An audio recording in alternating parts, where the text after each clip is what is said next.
Kalasri art టెంపుల్లోనికి సుస్వాగతం. నేను మీ కేశవ గురుస్వామిని. ఈరోజు ఒక ముఖ్యమైన విషయాన్ని మీకందరికీ తెలియజేయాలి. అనేక మంది శిష్యులు రకరకాలుగా అనుమానాలతో, సందేహాలతో వస్తుంటారు. దేహం అంటేనే సందేహం. ఆ దేహానికి సందేహాల పుట్టగా ఈ తల అంతా నిండిపోయి ఉంటుంది.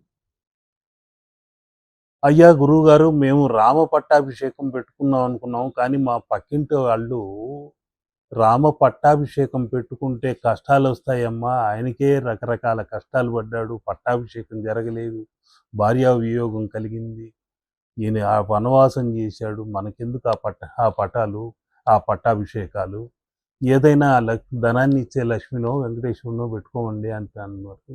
ఏం చెయ్యాలి అని విచిత్రమైన సందేహాలతో వస్తున్నారు. రామ పట్టాభిషేకం ఎక్కడైతే ఉంటుందో అక్కడ శని ఛాయ ప్రవేశించదు. ముఖ్యంగా మీరు తెలుసుకోవలసింది, ఆ రామ పట్టాభిషేకంలో రామ రామ రామ అని ధ్యానిస్తూ ఆ రాముడి పాదాల వద్ద హనుమంతుడు ఉంటాడు. ఎక్కడైతే హనుమంతుడు ఉంటాడో అక్కడల్లా శని దోషం ప్రవేశించదు. ఆ శనీశ్వరుడు కూడా కాస్త ఒక అడుగు వెనక్కి వేస్తాడు. ఓ, వీరెవరో రామభక్తుల్లా ఉన్నారు, ఆ భక్త హనుమంతుడు అక్కడే తిష్ట వేసుకుని ఉన్నాడు, ఆ ఇంట్లో మనం తిష్ట వేయడానికి కాస్త ఆలోచించి వెళదాంలే, మళ్ళీ చూద్దాంలే అని కాస్త ఆగుతాడట, తన ప్రభావాన్ని తగ్గిస్తాడట. అంతటి శక్తివంతమైనది ఈ చిత్రం. ఆ చిత్రంలో అనేక సందేశాలు ఉన్నాయి. సందేహాలు కాదు, సందేశాలు ఉన్నాయి.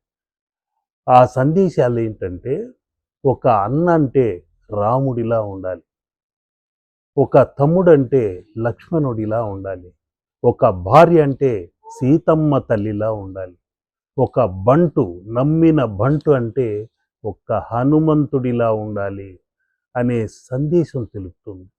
ఒక తండ్రికి తనయుడుగా ఉండాలంటే రాముడే ఉండాలి. ఎందుకంటే ఆనాటి నుండి ఈనాటికి ఎటువంటి వ్యక్తులైనా తనకు వచ్చిన రాజ్యాన్ని వదులుకొని వనవాసం వెళ్ళరు. ఆ మహాపురుషుడు కాబట్టి తండ్రి మాటను జవదాటక 14 ఏళ్ళు వనవాసం చేసి వచ్చాడు. భార్యా వియోగంతో ఆ అడవుల్లో సంచరిస్తూ రావణ సంహారం చేసి ఆ సీతమ్మ తల్లిని మళ్ళీ తీసుకొచ్చాడు. అటువంటి మహాశక్తివంతమైన సందేశం ఉంది. ఒక భార్య ఉండాలి, ఒక మాట పైనే ఉండాలి, ఒక బాణంతో ముందుకెళ్ళాలి, ప్రయోగించాలి, ఇలా ఒక లక్ష్య సాధనను తెలుపుతుంది మానవాళికి. అటువంటి మహత్తరమైన సందేశం ఉన్న చిత్రం ఇది. ఒక తండ్రి మాట జవదాటని పుత్రుడిలా ఉండాలి, అన్నంటే ఇలాగా ఉండాలి, ఒక సోదరుడంటే లక్ష్మణుడిలా ఉండాలి, బంటంటే నమ్మిన బంటుగా హనుమంతుడిలా ఉండాలి. ఇలాంటి అత్యద్భుతమైన సందేశం మరి ఏ చిత్రంలో కనిపించదు.